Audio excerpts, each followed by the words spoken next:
ओम सच्चिदानंद ओम सच्चिदानंद ओम सच्चिदानंद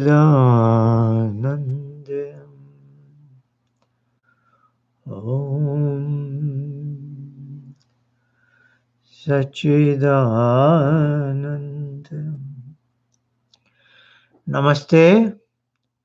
सत्यार्थ प्रकाश एक अध्ययन के 20वें सत्र में आपका स्वागत है। हम अभी आस्पद है, यहाँ से आरंभ करेंगे, जो कि पीडीएफ फाइल का पृष्ठ संख्या 41 बताया।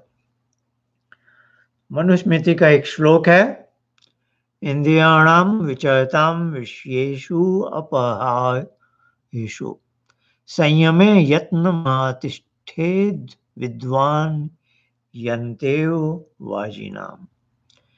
जैसे विद्वान सारथी घोड़ों को नियम में है, वैसे मन और आत्मा को खोटे कामों में खींचने वाले विषयों में विचरती हुई इंद्रियों के निग्रह में प्रयत्न सब प्रकार से कहें। तो पिछले सप्ताह हमने यम और नियम की चर्चा की थी।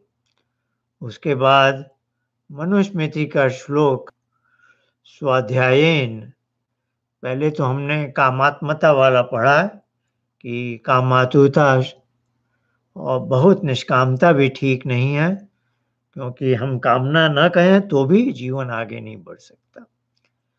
फिर मनुस्मृति का एक श्लोक था कि हमें स्वाध्याय करना है वेदों का, होम का, 3 प्रकार की जो विद्या है, ज्ञान कर्म उपासना की, प्रस्थान त्रयी और पंच महायज्ञ, ये सब हमें ब्रह्मचर्य काल में करनी है। और इसमें अब जोड़ रहे हैं, सभी समय ऐसा उचित है, लेकिन ब्रह्मचर्य काल में इसका विशेष महत्व है। और यहाँ उपमा दी गई है सारथी की। एक कुशल सारथी, घोड़े बहुत तेज चलते हैं और उनमें बहुत बल होता है, लेकिन एक कुशल सारथी उन्हें भी नियंत्रण में रखता है। तो वैसे ही बुद्धि को भी सारथी की उपमा दी। हम अपनी बुद्धि से अपनी इंद्रियों पर नियंत्रण रखें, ताकि जो गलत रास्ते हैं, जहाँ इंद्रियां कभी कभी स्वाभाविक रूप से जाना चाहती हैं, उन्हें वहाँ न जाने दें। तो विद्वान सारथी घोड़ों को नियम में रखता है, वैसे मन और आत्मा को खोटे कामों में खींचने वाले विषयों में विचरती हुई इंद्रियों के निग्रह में प्रयत्न सब प्रकार से करें। क्योंकि अब फिर मनुस्मृति का एक श्लोक दे रहे हैं, इंद्रियाणाम प्रसंगेन दोषम हित सत्य संशयम संनियम्य तु तान्येव ततः सिद्धिम नियच्छति। इसका अर्थ बताते हैं, जीवात्मा इंद्रियों के वश होके निश्चित बड़े बड़े दोषों को प्राप्त होता है, और जब इंद्रियों को अपने वश में करता है तभी सिद्धि को प्राप्त होता है। दोनों संभावनाएं बताई हैं। यदि जीवात्मा जो कि स्वामी है, और जो रथ की जो उपमा दी है, तो रथ का जो रथी है, रथ का जो यात्री है, रथ को चलाने वाला है सारथी, जो बुद्धि के रूप में जाना जाता है। लेकिन रथ का जो स्वामी है, सारथी चलाकर स्वामी को अपने गंतव्य स्थल पर पहुंचाता है। तो रथ का जो स्वामी है, वह यदि इंद्रियों को वश में नहीं रखता और इंद्रियों के बताए हुए रास्ते पर चलता है, तो इससे उसको बड़े-बड़े दोष प्राप्त होते हैं और इसका जीवन एक भयानक रूप ले सकता है। लेकिन जब वही जीवात्मा, वही स्वामी इंद्रियों को सारथी के माध्यम से अपने वश में करता है, तब जीवन के जो भी उसके उद्देश्य हैं, जिन्हें वो सिद्ध करना चाहता है, उस सिद्धि को प्राप्त होता है। तो दोनों तरह की संभावनाएँ बताई हैं कि हम सब जैसे यह जीवन यात्रा ऐसी है, यह शरीर एक रथ है। इस रथ को लेकर हम जीवन यात्रा पर चल रहे हैं और इस रथ का जो रथी है, जो स्वामी है, जो पैसेंजर है, वह जीवात्मा है, वह मैं हूँ। और मुझे ईश्वर ने एक बहुत अच्छा अंतःकरण दिया है, जो माइंड डोमेन है, जिसके 3 मुख्य अंग कहलाते हैं। एक है बुद्धि, दूसरा है अहंकार, तीसरा है मन। बुद्धि हमारा निश्चयात्मक व्यक्ति कहता है, यानी इसको कहते हैं डिस्क्रिमिनेटरी एबिलिटी। सत असत का विवेक बताता है, क्या सही है, क्या गलत है, क्या सत्य है, क्या असत्य है, क्या पाप है, क्या पुण्य है, क्या धर्म है, अधर्म है। ये सब जो द्वंद्व है, ये मनुष्यों के लिए ही है। पशुओं के लिए ऐसा नहीं होता है, क्योंकि स्वभावतः वह जो स्वभाव है उनका, जो इंस्टिंक्टिव उनकी चीज लाइफ है, उस हिसाब से वो प्रोग्राम कर दिए गए हैं। उन्हें द्वंद्व दिखाई भी नहीं देते, वो बस एकांगी जीवन जीते हैं। मनुष्यों को इस तरह से नहीं दिया गया जीवन। मनुष्यों को बुद्धि से विवेक करके अपने रास्ते चुनने पड़ते हैं और उसको स्वतंत्रता दी गई है। यही स्वतंत्रता उसको दोनों रास्ते पर ले जाने को संभावना उत्पन्न करती है। धर्म अधर्म, पाप पुण्य, सत्य असत्य, सही गलत जो भी शब्द आप अपना लें, तो हमारे पास हमेशा ही अनेकानेक विकल्प होते हैं और हम उसका प्रति क्षण हमारी बुद्धि उसका चयन करती है। जैसे इस सत्यार्थ प्रकाश के अध्ययन में बैठना है या नहीं बैठना, तो यह सब हमारे विकल्प होते हैं। तो जो इंद्रियों को जो प्रिय रास्ता है, इंद्रियों का काम ही है हमें संसार से जोड़ना। तो संसार पंचभूत का जगत है, इसको कहते हैं विषय। इंद्रियों का, जैसे मेरी श्रोत्र इंद्रिय है जो सुनने वाली है, इसका विषय है शब्द। तो कहीं स्वर्ण लहरी चल रही है, मधुर संगीत बज रहा है, मुझे अच्छा लगता है। आंखों को कुछ दृश्य प्रिय लगते हैं, तो जो चक्षु इंद्रिय है उसका विषय है रूप। तो 5 इंद्रियों के 5 विषय हैं, रूप रस गंध शब्द इत्यादि। ये विषय हमें ग्रहण करने हैं, ये तो अच्छी बात है। लेकिन जो विषय हमें प्रिय लगते हैं, इंद्रियां वहीं जाने लग जाए और हम अपने जीवन का उद्देश्य भूल जाएं, तो यह यात्रा तो मनमानी चलती रहती है। इसमें विवेक का कोई ढंग नहीं है। जैसे सारथी एक रथ को ऐसे ही चलाया है जहां भी घोड़े ले जाए, उसका कोई अर्थ नहीं है। हम एक कार में भी बैठते हैं तो एक निश्चय कर लेते हैं मुझे कहाँ जाना है और उस तरह से जीपीएस को सेट करते हैं। या एक टैक्सी है तो ड्राइवर को आदेश देते हैं मुझे वहां जाना है। यात्रा का हमेशा ही एक गंतव्य स्थल होता है, ऐसे ही यात्रा नहीं की जाती कभी। तो यह जीवन भी एक यात्रा है। जब रत्न से उपमा दी गई है, और यह रथ वाली उपमा पहले भी आई थी, तो मैंने कहा था ये यजुर्वेद में है 34वें अध्याय के 6ठे मंत्र में। सुशायते अश्वान्यो यन मनुष्यान्य नीयते भी शुभे वाजिनयो। वहां भी वाजिन शब्द आया, यहाँ भी वाजी नाम से श्लोक का अंत हुआ। वाजी नाम यानी तेज चलने वाले घोड़े।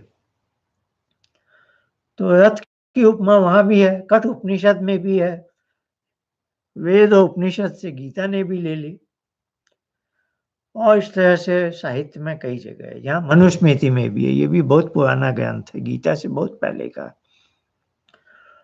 तो इसमें हमें दूसरा जो मनुस्मृति का श्लोक है बताया कि यदि सारथी अपने विवेक का पालन नहीं कर रहा है तो इंद्रियां तो अपने आप स्वतः जो विषय उनको प्रिय लगते हैं वहां ले जाएंगे। घोड़े जैसे मनमानी ढंग से जहां घास सही दिखे वहां चलेगा।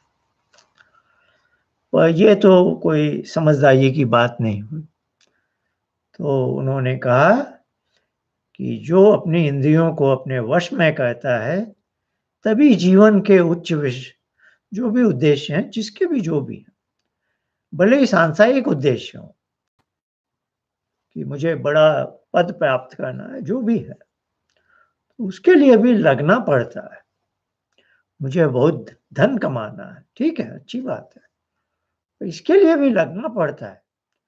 सुबह से शाम तक मेहनत करनी पड़ती है, अपने जीवन को अनुशासनबद्ध करना पड़ता है।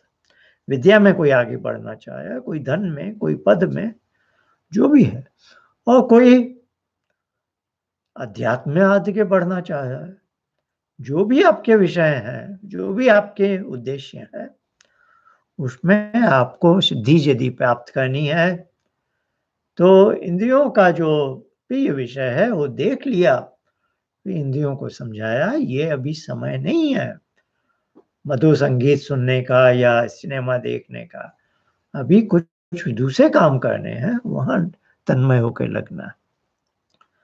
इन बातों को ये जो दूसरा श्लोक आज का है उसमें हमने देखा कि यही इंद्रियां हमें दोष के रास्ते में भी ले जा सकती हैं और सिद्धि के भी रास्ते में ले जा सकती है। अब आज का तीसरा श्लोक देखते हैं, मनुस्मृति का है फिर से। वेदास्त्यागश्च यज्ञाश्च नियमाश्च तपांसि च न विप्य दुष्ट भावस्य सिद्धिम गच्छति कहिचित्। अब एक कंट्रास्ट दे रहे हैं, जो गलत आचरण पर जा रहा है तो उसकी क्या गति होगी। इसका अर्थ बताया, जो दुष्टाचारी हैं और जितेंद्रिय ये पुरुष हैं, यानी अपनी इंद्रियों पर विजय नहीं प्राप्त किया, उसके वेद त्याग, यज्ञ, नियम और तप तथा अन्य अच्छे काम कभी सिद्धि को नहीं प्राप्त होते।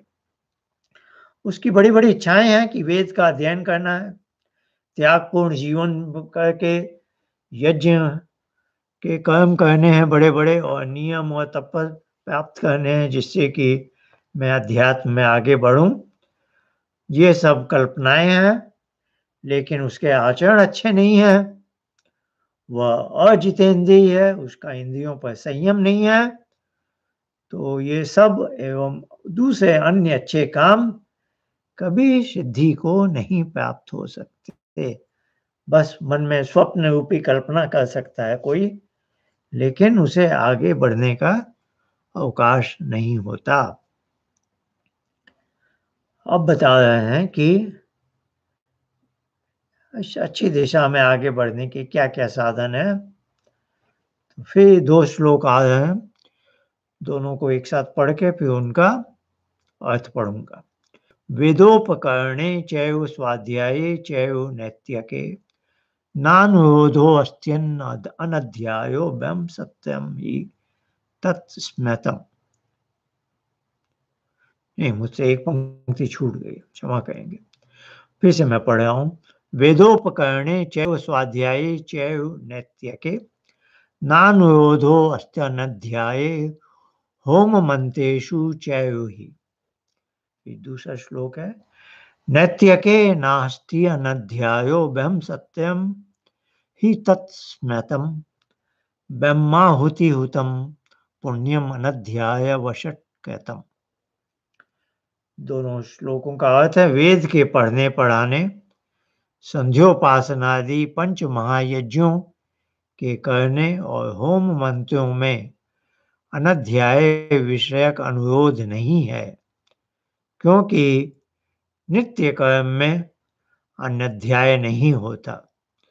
जैसे श्वास प्रश्वास सदा लिए जाते हैं, बंद नहीं किए जाते, वैसे नित्य कर्म प्रतिदिन करना चाहिए, न किसी दिन छोड़ना, क्योंकि अनध्याय में भी अग्निहोत्र आदि उत्तम कर्म किया हुआ पुण्य रूप होता है। जैसे झूठ बोलने में सदा पाप और सत्य बोलने में सदा पुण्य होता है, वैसे ही बुरे कर्म करने में सदा अनध्याय और अच्छे कर्म करने में सदा स्वाध्याय ही होता है। तो स्पष्ट है, इन बातों में कोई बात वैसी नहीं है। एक शब्द बार बार आया है, अनध्याय और स्वाध्याय। अध्याय कहते हैं उसमें लग जाना, अनध्याय जैसे एक दिन की छुट्टी ले ले। तो कहने का आशय है कि कुछ कर्म नित्य कर्म कहलाते हैं। नित्य कर्म यानी डेली रूटीन में, तो नित्य कर्म में पंच महायज्ञ कहलाए जाते हैं। और वेद का पढ़ना पढ़ाना, संध्योपासनादि पंच महायज्ञों के करने और होम मंत्रों में, पंच महायज्ञ में होम भी आ ही गया, इसमें अनध्याय विषयक अनुरोध नहीं है। यानी मन कहे कि भाई आज छुट्टी मार लूं, तो भी ऐसा संभव नहीं होने देना चाहिए। नित्य कर्म में अनध्याय नहीं होता। उदाहरण देते हैं, जैसे प्रतिदिन हम बहुत से कर्म नित्य तो क्या हर क्षण कर देते हैं, सोते हुए भी कर रहे हैं। जो उदाहरण दिया है श्वास प्रश्वास का, श्वास प्रश्वास का तो प्राण से संबंध है, ये जैसे मेरे साथ जुड़ा ही हुआ है, हर समय मैं कहता रहता हूँ, इसमें अनध्याय हो ही नहीं सकता।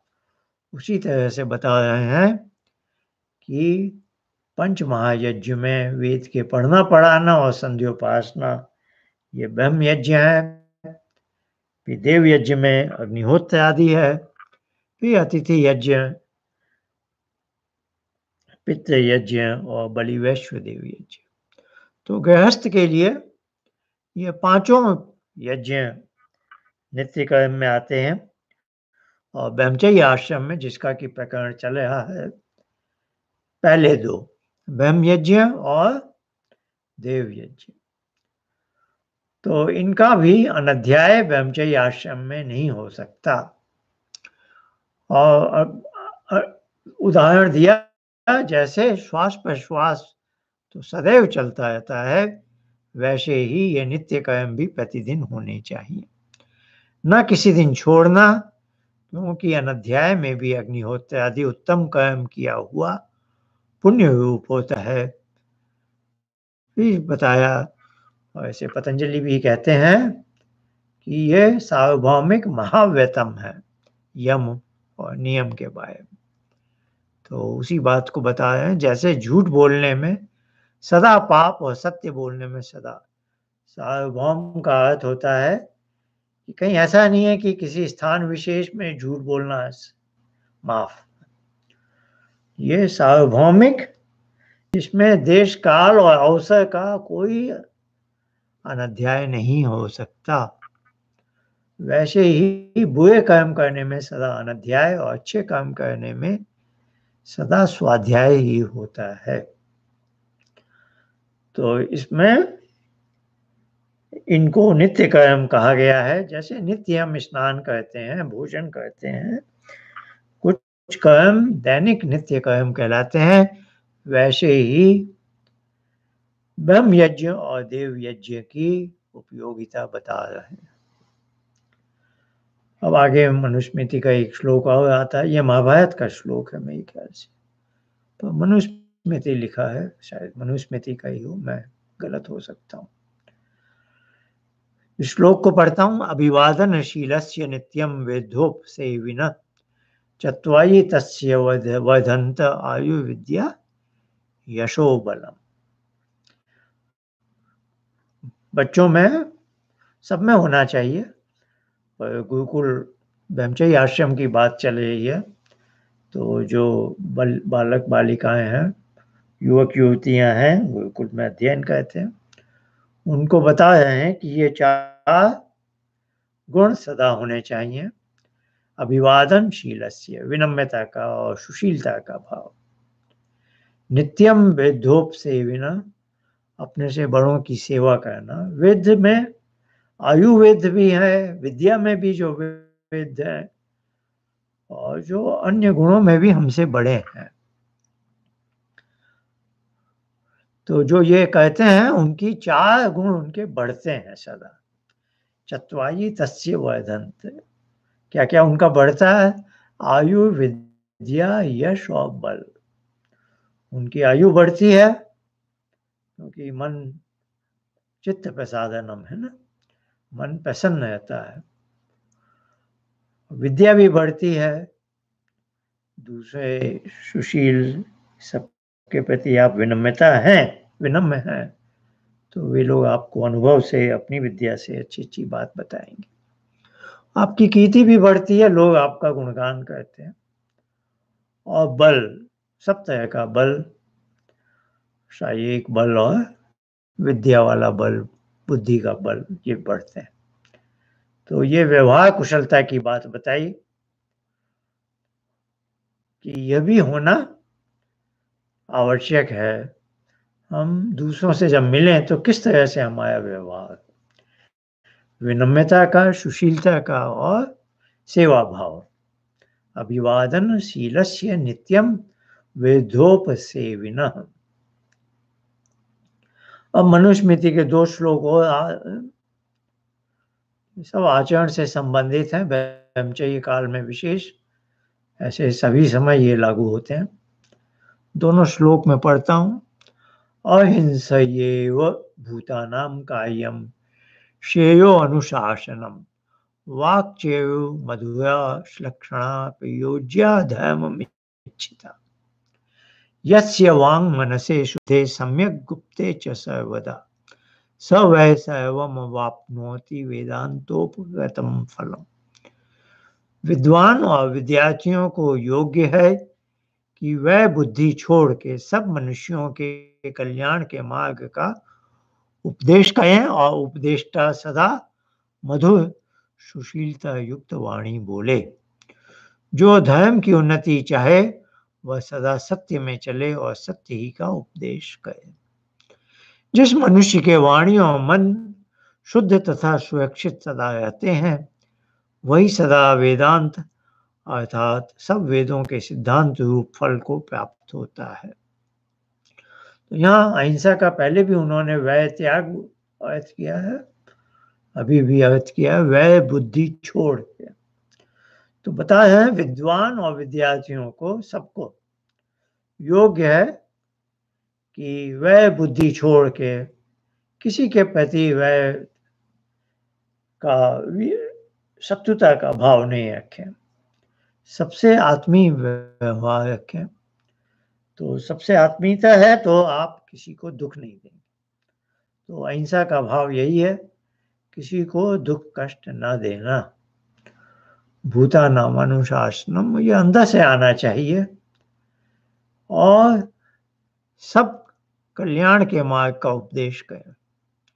उपदेष्टा सदा मधुर सुशीलता युक्त वाणी बोले। मधुरा श्लक्षणा प्रयोज्या धर्ममिच्छिता।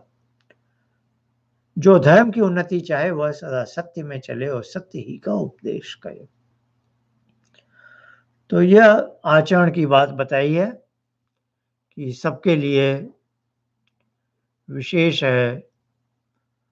और फिर बताया था, जिस मनुष्य के वाणी और मन शुद्ध तथा सुरक्षित सदा रहते हैं, तो मन और वाणी से हमेशा शुद्ध पवित्र रहना, उसमें किसी तरह की कोई मिलावट न हो पाए।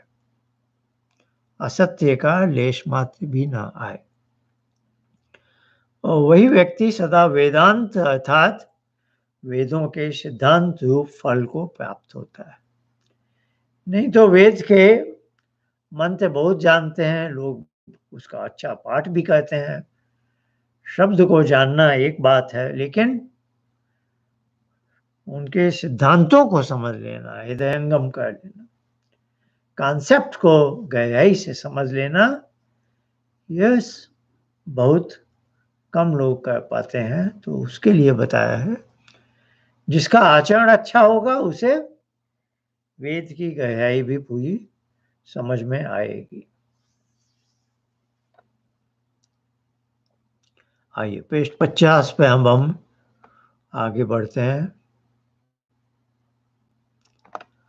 मनुस्मृति का एक और श्लोक है, सम्मानाद ब्रह्मणो नित्यम उद्विजेत विषादिव अमृतस्येव चाकांक्षेद अवमानस्य सर्वदा। वही ब्राह्मण समग्र वेद और परमेश्वर को जानता है, जो प्रतिष्ठा से विष के तुल्य सदा डरता है और अपमान की इच्छा अमृत के समान किया करता है। तो ब्राह्मण से अर्थ है जो ब्रह्म विद्या को प्राप्त करने वाला है और जो ब्रह्म विद्या को प्राप्त करने की इच्छा रखने वाला का इच्छुक व्यक्ति। वह नित्य प्रकार से इस प्रकार से जीवन में व्यवहार करे कि सम्मान यश प्रतिष्ठा से दूर रहे। जैसे कि यह विष है, कहीं आपका सम्मान होने वाला, आपको माला पहनाई जाएगी इत्यादि इत्यादि का निमंत्रण हो तो उससे दूर रहे। इसको बताया है विष के समान, क्योंकि इसके चक्कर में आप पड़ गए तो जो आपके मूल उद्देश्य हैं ब्रह्म को पाना, ब्रह्म विद्या के माध्यम से ब्रह्म को पाना, तो वही बताया था, वही ब्राह्मण समग्र वेद और परमेश्वर को जानता है ना। परमेश्वर को जानना मतलब वेदामयतम पुरुषम महांतम आदित्यवान, मैं उस पूर्ण पुरुष को जानता हूं। कैसे जानता हूं? अंत में तो है ना कि आप कोई चीज जानते हैं जब आपने उसका साक्षात्कार कर लिया। तो साक्षात करने के लिए जिसकी तभी तो ब्रह्म विद्या को प्राप्त माना जाएगा ना। तो उसको जीवन के सांसारिक इन सब चीजों से दूर रहना है। पहले तो बताया है इंद्रियों के विषयों से दूर रहना है। अब बता रहे हैं कि आपका समाज में मान प्रतिष्ठा होनी है, इन सब आकर्षणों से दूर रहना है। और अपमान की इच्छा अमृत के समान किया करता है। इसका आशय है कि अपमान से घबराना नहीं है। जैसे मैं विद्वान हूं समझिए, तो मैं किसी दूसरे व्यक्ति के पास जाऊं, वो भी विद्वान है, और मैं उनके सामने एक शंका रखूं, एक प्रश्न रखूं जिज्ञासा भाव से जानने के लिए, तो लोक में ये हो जाएगा ना कि मैं छोटा बन गया, मैं उससे शिक्षा प्राप्त कर रहा हूं। इससे तो मेरा अपमान हो जाएगा। मैं अपने आप को बहुत बड़ा विद्वान समझता हूं, तो मैं भला उससे कैसे प्रश्न पूछूं?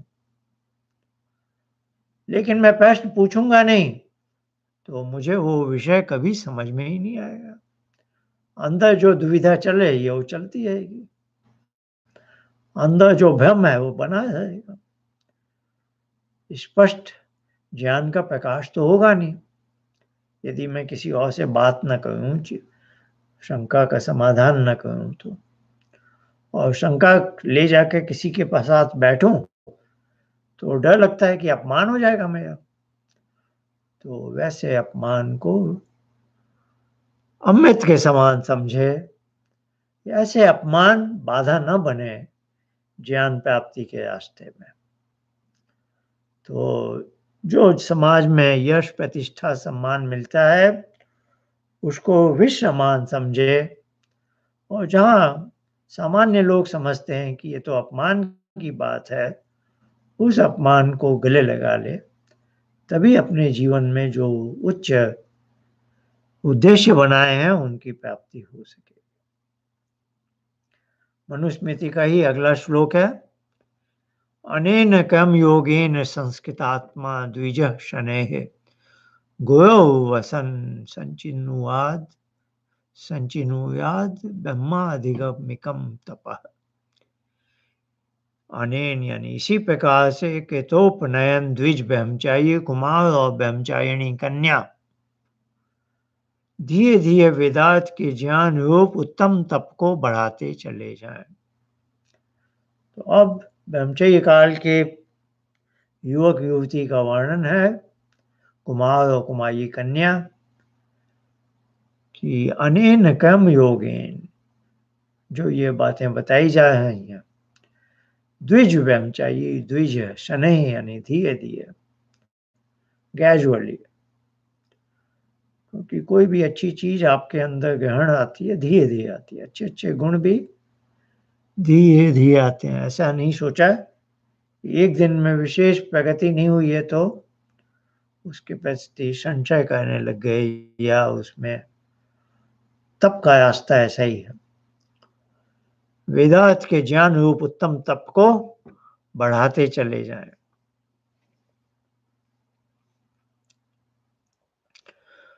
अगला श्लोक देखते हैं, यो अनधीत्य द्विजो वेदम अन्यत्य कुरुते क्षमम् स जीवन्येव शुद्धत्वमाशु गच्छति सान्वय। जो अनधीत्य यानी जो अध्ययन के बिना जो नहीं पढ़ता, क्या वेद को नहीं पढ़ता, अन्यत्य कुरुते श्रमम, दूसरी जगह पर अपना श्रम लगाता है।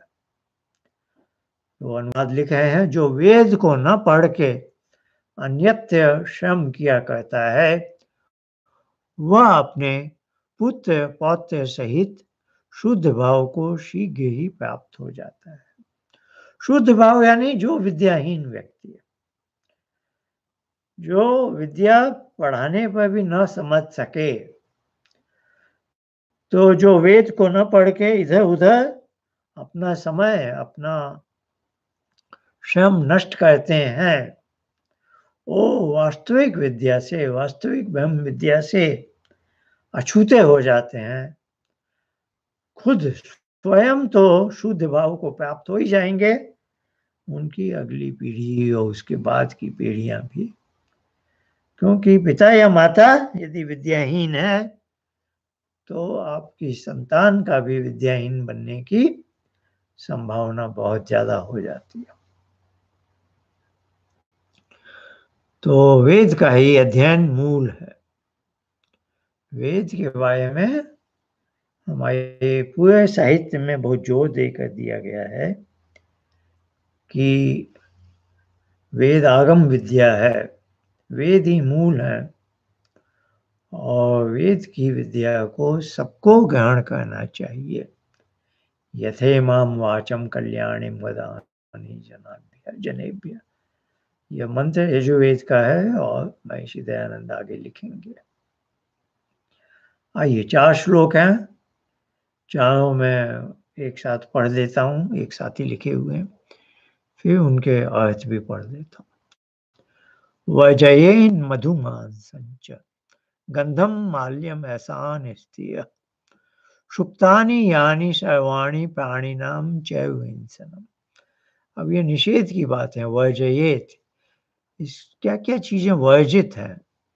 आइए इसका अर्थ पढ़ लेते हैं पहले। ब्रह्मचारी और ब्रह्मचारिणी के लिए क्या क्या वर्जित है?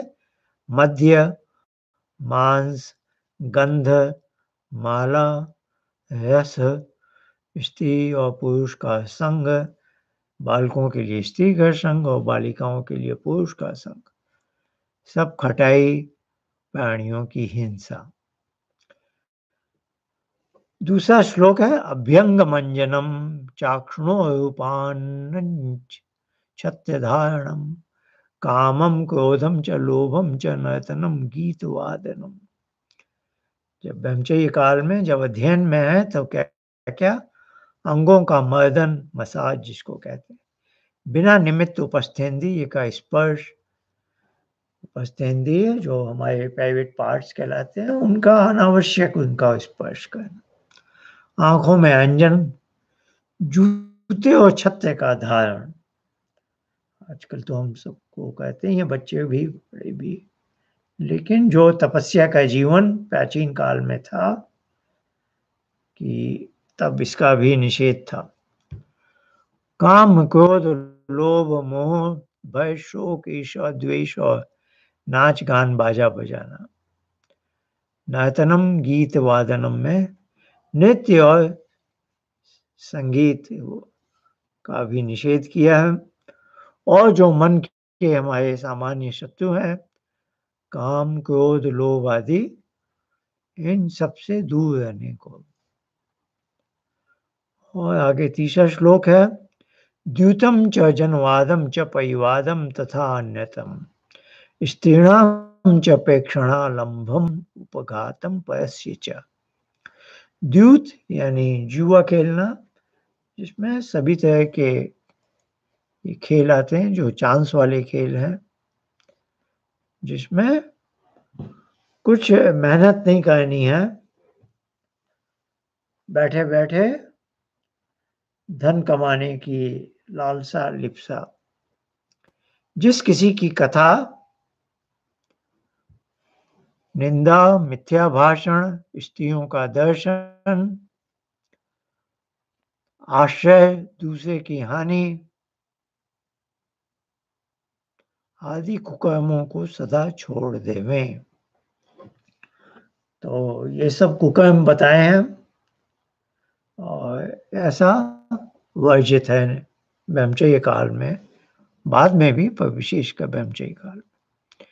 एक शयीत सर्वत्र न एत स्कंदयेत ववैचित कामाधि स्कंदयन हेतो हिनष्टि वेतमात्मना। सर्वत्र एकाकी सोवे, वीय स्खलित कभी न कहे। जो कामना से वीय स्खलित कर दे तो जानो कि अपने ब्रह्मचर्य व्रत का नाश कर दिया। ब्रह्मचर्य आश्रम है ही ब्रह्मचर्य को पक्का करने का, जिसमें अपने जो वीर्य आदि है अर्थात वाइटल फ्लूइड है, उसको नष्ट न होने दे, हस्त मैथुन आदि न करे। और जो भी प्रीमैरिटल सेक्स आदि है वो सब नहीं, एकाकी सोवे का लिखा है। मन से कभी वीर्य का नाश न होने दे और ऐसा यत्न करे कि वो शरीर में खपता रहे। तो ब्रह्मचर्य व्रत का यह एक विशेष अंग है कि उस तरह के विषयों में मन को जाने ही न दे। ब्रह्मचारी ब्रह्मचारिणी दोनों के लिए है। ब्रह्मचर्य काल में, ब्रह्मचर्य का नाम ही है ब्रह्मचर्य, ब्रह्म में चरण करना। जैसे आचार्य शब्द है आचरण में जो शुद्ध है, पवित्र है, ब्रह्मचर्य शब्द में ब्रह्म में ही जो चरता है। तो ब्रह्म में जो चरता है उसका ध्यान वही है, वो ब्रह्म विद्या को पाने में ही लगा हुआ है। तो यह एक अच्छी बात है यदि आप एक ऊंचा उद्देश्य ले लेते हैं, एक युवक युवती, और उसमें संलग्न हो जाते हैं तप पूर्वक, तो फिर इंद्रियों के विषयों पर ध्यान जाता नहीं है, क्योंकि आपके पास समय भी नहीं होता, आप व्यस्त हैं बहुत। तो पॉजिटिव चीज में बहुत व्यस्त रहने से और इन सब गतिविधियों में जिनका निषेध है उसमें रुचि ही नहीं ली, तो वहाँ आपका मन जाएगा ही नहीं। फिर यह इतना कठिन नहीं है जितना बताया। अब तैत्तिरीय उपनिषद का वो जो शिक्षा अध्याय का समावर्तन के समय का उपदेश है। आइए इसको पढ़ते हैं, फिर इसका अर्थ का पढ़ते हैं। वेदम अनुच्याचार्यो अंतेवासिन मनुशास्त्र। वेद की शिक्षा देकर अंतेवासी कहते हैं जो गुरुकुल में आचार्य के कुल में अंतेवासी था, वहां निवास कर रहा था, उसको उपदेश दिया जाएगा। सत्यम वद, सत्य ही बोलना। धर्मम चय, धर्म के ही मार्ग पर चलना। बोलना भी एक कर्म है और अन्य आचरण भी। तो बोलना हमेशा क्या है? सत्य ही बोलना और धर्म का ही मार्ग हमेशा अपनाना।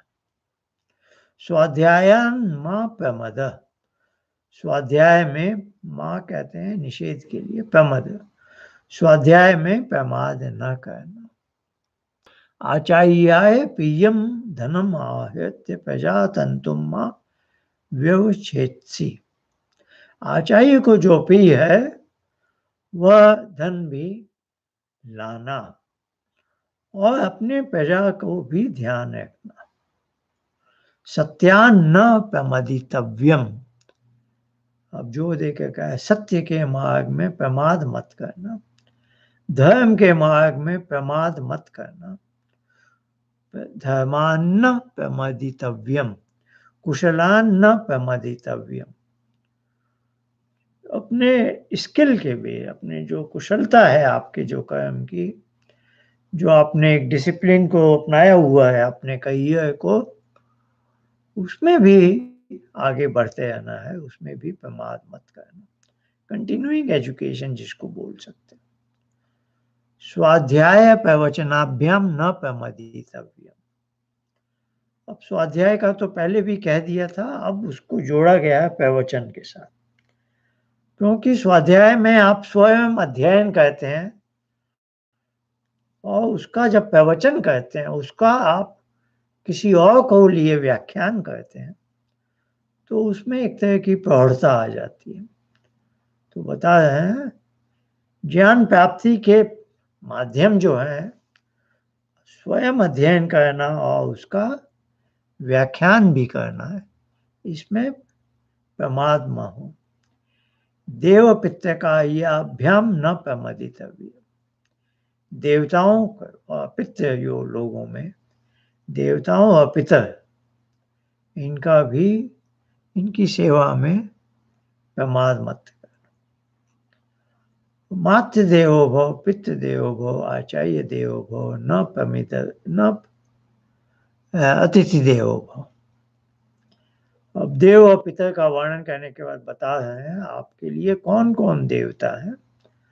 तो माता है पहली देवता, फिर पिता है देवता, फिर आपके आचार्य हैं, और फिर जो उच्च कोटि के धर्मात्मा पुरुष होते हैं, विद्वान ब्रह्म विद्या में, वो आपके घर आ जाएं बिना बताए भी, तो वो भी विद्वान है, अतिथि देव। यानी अनवद्यानि कर्माणि तानि सेवितव्यानि नो इतराणि। ये जो सब कर्म बताए गए हैं ये हमेशा सेवन करने के योग्य हैं और इनका परिहार, इनका वो नहीं होना चाहिए। यानि अस्माकं सुचरितानि तानि त्वयोपास्यानि नो इतराणि। अब आचार्य जब विदा दे रहे हैं उसको, युवक को, युवती को, तो बता रहे हैं जो हमारे भी अच्छे गुण थे, अच्छा व्यवहार था, उन्हीं का उपास्य, यानी उन्हीं को तुम अपनाना, और जो हमारी गलतियां हैं, भूलें हैं, हमारी न्यूनताएं हैं, उनको मत अपनाना। अध श्रद्धया देयम, अर्श, एक मिनट, थोड़ा पंक्तियां छूट जाती। हाँ, इसके बाद है ये के चास्मान श्रेयांसो ब्राह्मणास्तेषां त्वया आसनेन प्रश्वसितव्यम। ये जो हम, ये इसका अनुवाद में बाद में पढ़ लूंगा। श्रद्धया देयम, श्रद्धा से देना। अब देने की भावना लाए हैं कि गृहस्थ आश्रम में जा रहे हो तो गृहस्थ आश्रम का मुख्य कर्म होता है दान देना, क्योंकि गृहस्थ आश्रम के ही आधार पर समाज चलता है। गृहस्थ आश्रम ही ध्वजी है, नाभि है। श्रद्धया देयम, श्रद्धा से भाव से, और कभी कभी श्रद्धा न भी हो, अश्रद्धया देयम, लेकिन देना अवश्य। श्रिया देयम, हिया देयम, भिया देयम। श्रेय मार्ग है, इससे अब यश मिलेगा इस ख्याल से भी दिया। हिया देयम, अच्छा काम नहीं है यानी अनिच्छा से भी दिया। भिया देयम, भय से भी दिया। संविदा देयम, कॉन्ट्रेक्चुअल जैसे है, किसी को मैंने कह दिया था कि अमुक समय में आपको दूंगा, तो आपने कह दिया, वचन दिया है, तो उस भावना से भी देना। अथ यदि ते कर्म विचिकित्सा वा वित्त विचिकित्सा वा स्यात्, ये तत्र ब्राह्मणा समदर्शिनो युक्ता अयुक्ता अलुक्षा धर्म कामा स्यु यथा ते तत्र वर्तेयन्। आइए इसका सब हम बाद में देख लेंगे। यथा तत्र वर्ते था, ऐसा आदेश, ऐसा उपदेश, ऐसा वेदोपनिषद। यह हमारा आदेश है, आदेश समझ कर मान लो, या उपदेश समझ कर, और यह वेद और उपनिषद का सारांश है। एतद अनुशासनम, यह अपने अंदर से आए भावना, और इसका अंदर से आता है अनुशासनम, यानी वही आपका ऊपर शासन कर रहा है। एवं उपासितव्यम, एवं तदुपास्यम। आइए हमने ये सब पढ़ लिया है। इसका महर्षि दयानंद के शब्दों में जो अनुवाद है वो पढ़ता हूँ।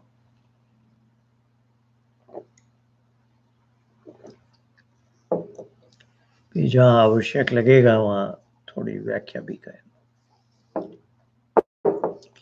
आचार्य अंतेवासी अर्थात अपने शिष्य और शिष्याओं को इस प्रकार उपदेश कहे कि तू सदा सत्य बोल, धर्माचार कर, प्रमाद रहित होके पढ़ा, पूर्ण ब्रह्मचर्य से समस्त विद्याओं को ग्रहण कर, और आचार्य के लिए प्रिय धन देकर विवाह करके संतानोत्पत्ति कर।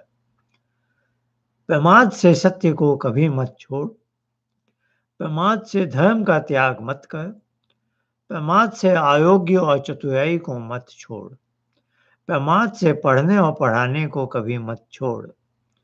देव विद्वान और माता पिताजी की सेवा में प्रमाद मत कर। जैसे विद्वान का सत्कार कहे उसी प्रकार माता पिता, आचार्य और अतिथि की सेवा सदा किया कर। जो अनिंदित धर्म युक्त कर्म है उन सत्य भाषण आदि को किया कर, उनसे भिन्न मिथ्या भाषण आदि कभी मत कर। जो हमारे सुचरित्र अर्थात धर्म युक्त कर्म हो उनको ग्रहण कर, और जो हमारे पापाचरण हो उनको कभी मत कर। जो कोई हमारे मध्य में उत्तम विद्वान धर्मात्मा ब्राह्मण है, उन्हीं के समीप बैठ और उन्हीं का विश्वास किया कर। श्रद्धा से देना, अश्रद्धा से देना, शोभा से देना, लज्जा से देना, भय से देना और प्रतिज्ञा से भी देना चाहिए। जब कभी तुझको कर्म व शील तथा उपासना ज्ञान में किसी प्रकार का संशय उत्पन्न हो, तो जो वे समदर्शी, पक्षपात रहित योगी, अयोगी, आद्य चित्त धर्म की कामना करने वाले धर्मात्मा जन हो, जैसे वे धर्म मार्ग में वर्तें वैसे तू भी उसमें वर्ता कर। यही आदेश, आज्ञा, यही उपदेश, यही वेद की उपनिषद और यही शिक्षा है। इसी प्रकार वर्तना और अपना चाल चलन सुधारना चाहिए। यह प्राचीन काल से परंपरा रही है कि विद्या प्राप्ति के बाद जब युवक युवती अपने घर जाते थे तो यह उपदेश आचार्य के द्वारा दिया जाता था। मैंने भी एक बार अपनी तरफ से समझ से थोड़ा अर्थ बोल दिया था, फिर महर्षि दयानंद का भी अर्थ पढ़ ही दिया है। भाव बहुत गहरे हैं, बहुत संक्षेप में बहुत सी बातें बोली गई हैं, तो ये ब्रह्मचर्य आश्रम के समापन का उपदेश है। आज भी बहुत से विश्वविद्यालयों में मेरे ख्याल से मैंने ऐसा होना चाहिए, होता होगा, समावर्तन संस्कार, जिसे आजकल कॉन्वोकेशन कहते हैं। तो जो यूनिवर्सिटी का वाइस चांसलर होता है वो परंपरा निभाने के लिए ये शब्द बोलते हैं, शायद बोलते हैं, बोलना चाहिए। आइए आगे हम बढ़े हैं थोड़ा सा, कुछ एक श्लोक और ले लेते हैं आज के इस सत्य में। मनुस्मृति का एक श्लोक है, अकामस्य क्रिया काचिद्देश्यते नेह कहिचित् यद्यद्धि कुरुते किंचित तत्तत् कामस्य चेष्टितम्। मनुष्यों को निश्चय करना चाहिए कि निष्काम पुरुष में नित्य का संकोच विकास का होना भी सर्वथा असंभव है। इससे यह सिद्ध होता है कि जो कुछ भी करता है वह चेष्टा कामना के बिना नहीं है। यह कोई निष्कामता का एक गलत अर्थ न लगा ले, इस दृष्टि को ध्यान में रखकर मनुस्मृति में यह श्लोक है कि हमें कामनाएं अवश्य करनी चाहिए, धर्म अर्थ काम मोक्ष में भी। कामनाएं को प्राप्त करने के लिए हमें धर्म और अर्थ का व्यवहार करना चाहिए। यदि हमारी कुछ भी कामना नहीं है तो हम एक तरह से स्थिर जीवन वाले हो जाएंगे, जो मनुष्य जीवन की जो बहुत मौलिक अवधारणा है कि मनुष्य कर्म योनि में है, वह असफल हो जाती है, विफल हो जाती है। तो इन्होंने ऐसा उदाहरण दे दिया कि नित्य का संकोच और आंखों की पलक झपकने में भी हमें कामना करनी चाहिए, नहीं तो ये भी हम नहीं सिद्ध कर सकेंगे। तो जीवन में आगे बढ़ने के लिए आलस्य प्रमाद आदि को छोड़कर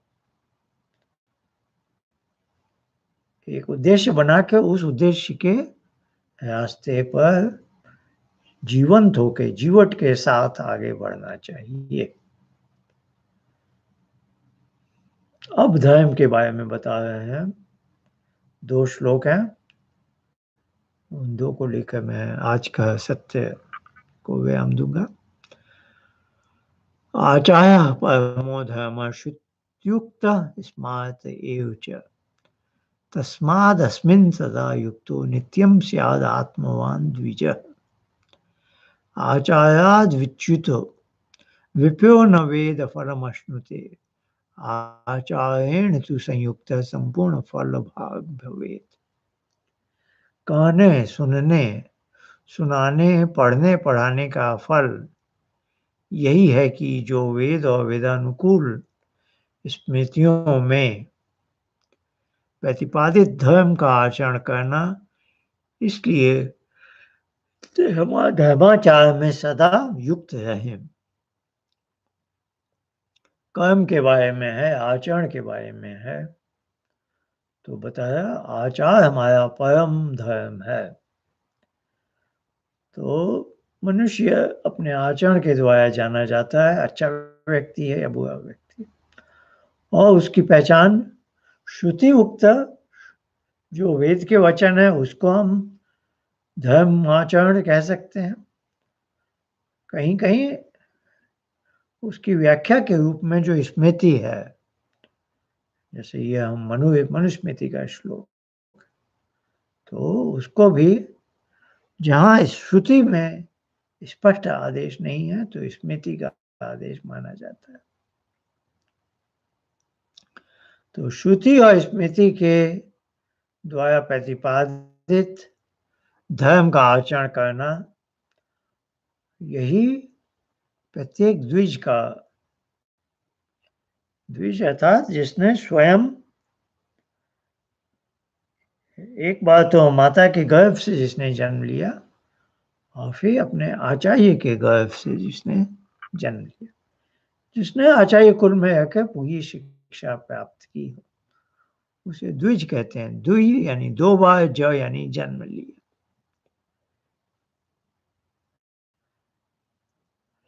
दूसरा जो श्लोक था उसका अर्थ लिखा है, क्योंकि जो धर्माचरण से रहित है वह वेद प्रतिपादित धर्मजन्य सुख रूप फल को प्राप्त नहीं हो सकता, और जो विद्या पढ़ के धर्माचरण करता है वही संपूर्ण सुख को प्राप्त होता है। तो अब धर्म आचरण का सुख से उन्होंने संबंध जोड़ा है। तो यह हमारे कर्म फल सिद्धांत का वचन कहलाता है कि सुख और दुख हमें क्यों मिलते हैं, कैसा हमारा आचरण था। धर्म पूर्वक आचरण करने का फल सुख है और अधर्म वाले आचरण का फल दुख है। तो यह योग दर्शन में भी आता है कि सुख दुख हमें ऐसे ही नहीं मिलते हैं। आज मुझे कोई सुख मिल रहा है तो आज या पहले कभी सुदूर भूतकाल में, मुझे शायद नहीं मालूम, मैंने कोई धर्माचरण अवश्य किया होगा। और आज कोई दुख मिल रहा है तो कोई अधर्म का आचरण भी मैंने अवश्य किया होगा। तो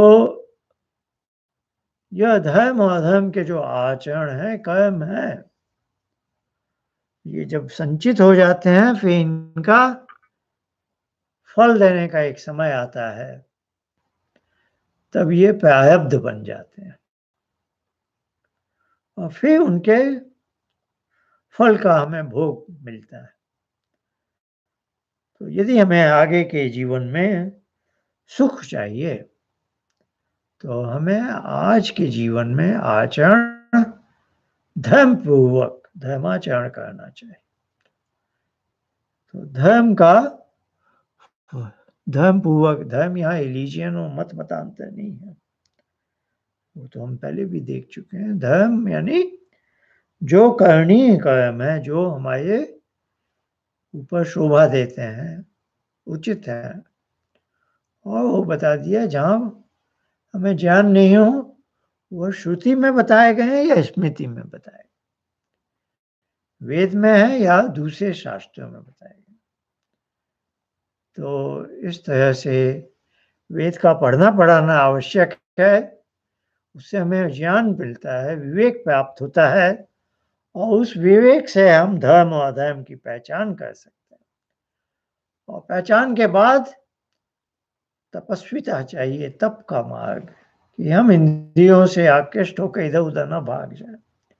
जो धर्म का आचरण है उसे यथावत अपनाएं और उसको करके दिखाएं, और उसका परिणाम अपने समय में जब भी होगा अवश्य ही सुखद फल लेके आएगा। तो सुख दुख को कोरिलेट किया है धर्म अधर्म से, और धर्म को जानने के लिए एक कसौटी दी कि श्रुति या स्मृति में जो ज्ञान दिया, और उसी ज्ञान को प्राप्त करने के लिए है ब्रह्मचर्य आश्रम। तो यह शिक्षा हमें मिल रही है। अब अगली बार हम इस पृष्ठ संख्या 51 पर नीचे के 2 श्लोक हैं मनुस्मृति के, वहां से हम आरंभ करेंगे। तब तक के लिए आपसे विदा लेता हूं। नमस्ते।